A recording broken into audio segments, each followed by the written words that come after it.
Thank you for coming in. Reverend Dr. J.W. Morrison, theologist at Gosford. Beautiful today here at Gosford on the Central Coast, New South Wales, Australia. Some of you might be hurting pretty bad right now. You could be going through a breakup, or things could be going good for you right now, which is preferred. But if things aren't in order, if your life's not in order, there's things that have gotten away on you, parts where there's our old friend there. Things have gotten away from you in certain areas of your life. It could be financial, it could be a build-up of unresolved, could be your partner's having relations with somebody outside the relationship. It could be an emotional affair with your partner. It could be you've been rung up by a partner's ex or a partner's new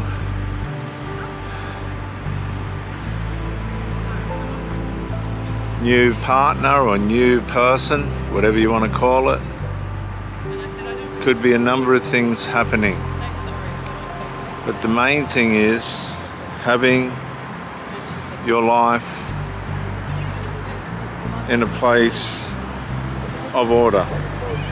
Now, well, let's see what the dog does here. Let's see. Ready? Go. There he goes.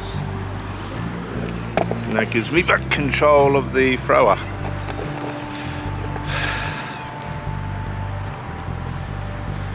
Good boy.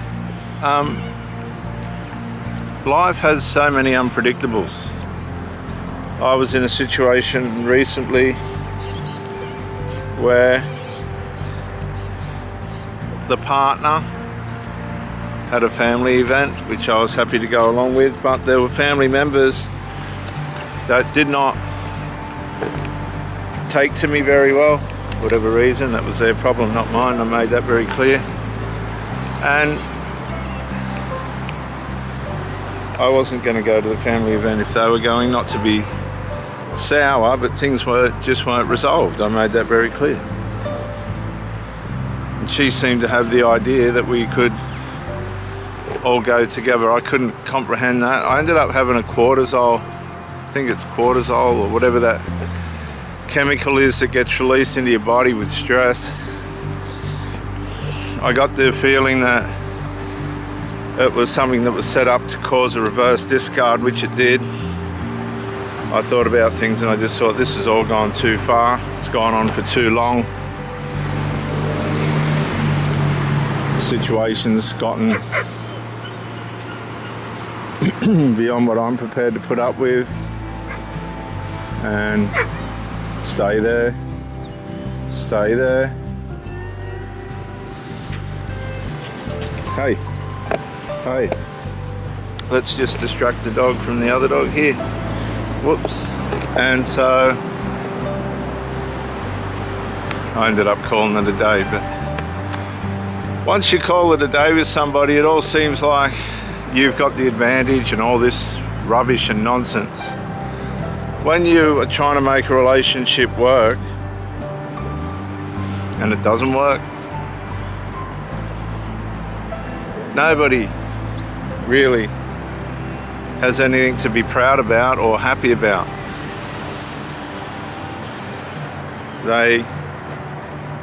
Everybody goes back to zero. Too much taken for granted. Hank, too much taken for granted. And this happens all the time. All the time. People don't want to render resolve. I think there is an element where people don't want things to mess up and they'll do what they can to prevent that.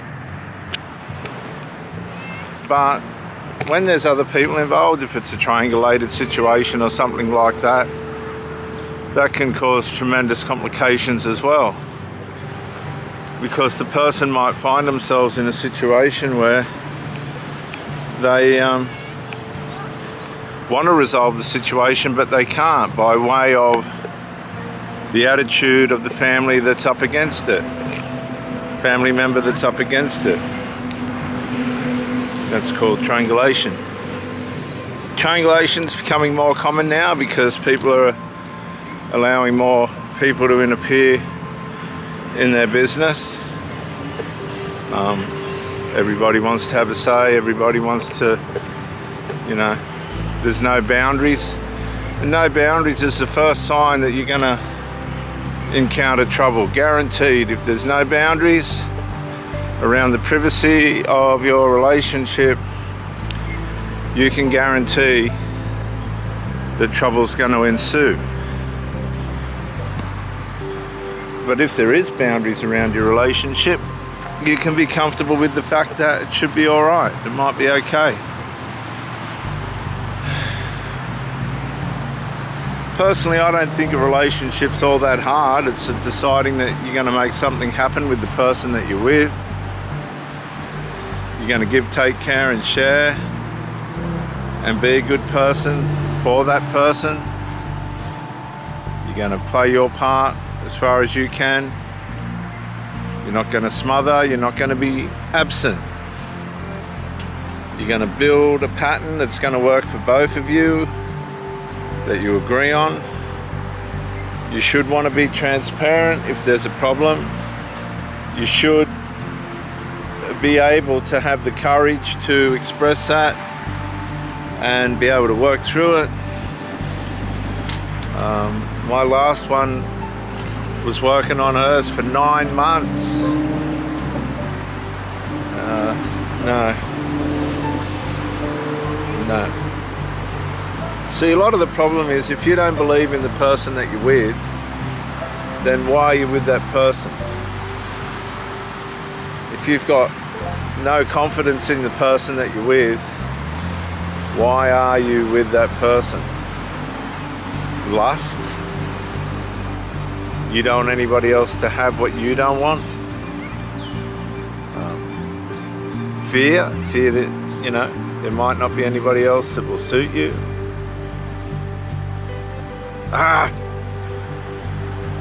Come on. No.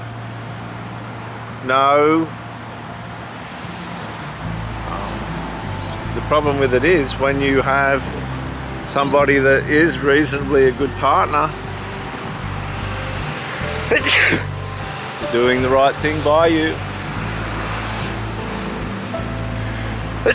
they're standing by you, they're making their contribution the way that it should be, and for some strange reason you're taking that for granted, or you've lost the comprehension of what's going on, that's not going to work in your favor. I can assure you that is going to cause a ruckus. And this is what's happening to relationships today. People are not keeping things in line. They're not looking for resolve. They're not trying to fix things for the benefit of the relationship. They triangulate, they strangulate, they reach out to other people, they struggle within themselves, they're not honest with themselves, therefore they're not honest with their partner.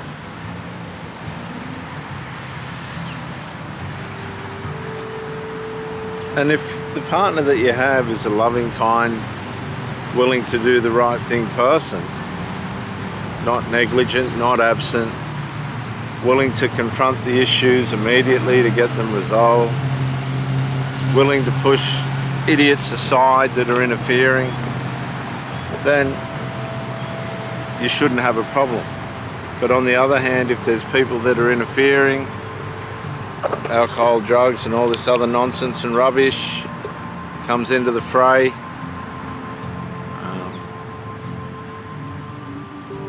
just willful unwillingness to fix things, you're not going to make it.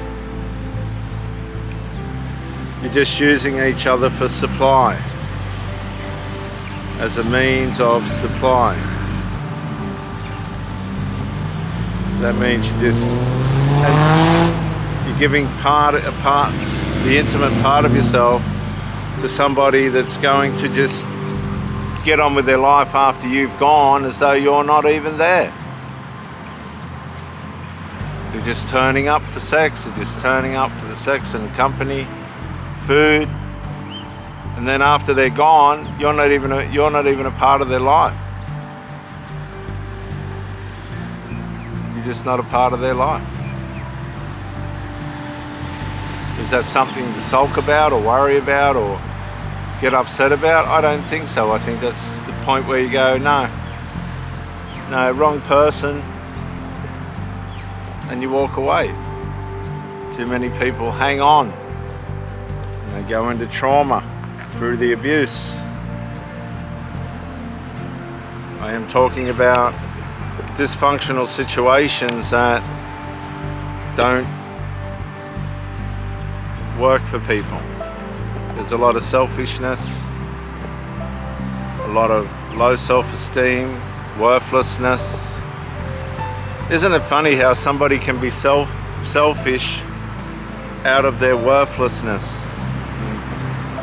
You've got to feed these people ego, you've got to tell them what they want to hear. You're constantly trying to prop them up psychologically to build up their self-esteem. It's no point doing that if they're an alcoholic or a drug addict. Excuse me, viewers.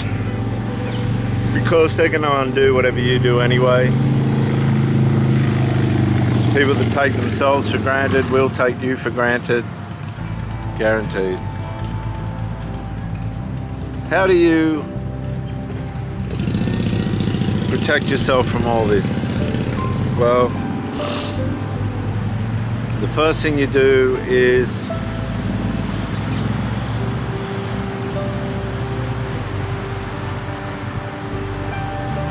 be honest with the person that you're with and with yourself. Be transparent. Transparent in a way in which it's like you're under an X-ray machine and you find the fracture, and now you can work towards fixing it. Then after transparency, honesty, transparency, repair. Give yourself time to repair. How do you have to repair in a relationship?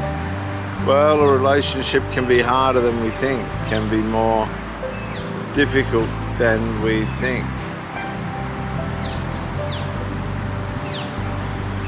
I'm Reverend Dr. J.W. Morrison, theologist, Central Coast, New South Wales, Australia. Bye for now.